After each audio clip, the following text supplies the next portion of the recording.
Hello friends, welcome to our YouTube channel. Friends, in this video I am going to tell you about how to fix frozen screen problem in your Samsung smartphone. So let's start the video. Friends, if you are having want to fix frozen screen problem, you have to release some of your storage in your cache. You have to release some unwanted application files folders to the trash to fix your free app freeze problem.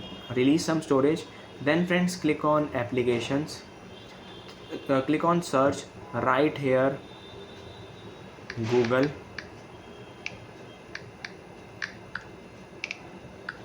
and here it is Google Play Services.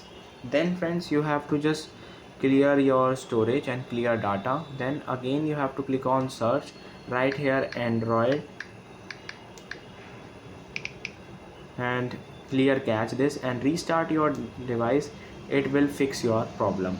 I hope you like this video. If you like this video, then subscribe to our YouTube channel for more helpful tips and tricks videos. See you next time.